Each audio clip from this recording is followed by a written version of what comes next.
Kapag gurang na tayo, kailangan talaga natin ng serum sa mukha. Ayan, ginagamit ko itong Rosmar. Titingnan natin kung anong magagawa nito sa mukha ko. This is my first time using this product. And, maganda siya. Ayan. Ayan, meron ako sa mukha. Kung may pekas ka, melasma ba to? O anong tawag dyan?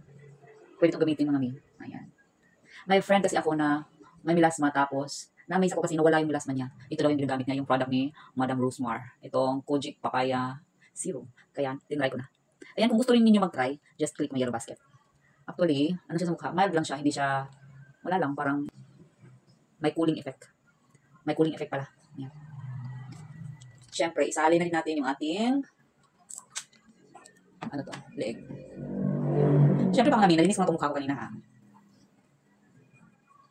A must try serum. O, di ba? Parang glass skin siya. Mga dye, wala akong filter niyan ha. Tingnan niyo, wala akong filter talaga. Ayan, nakaka-amaze. Check nyo na dyan sa may yellow basket.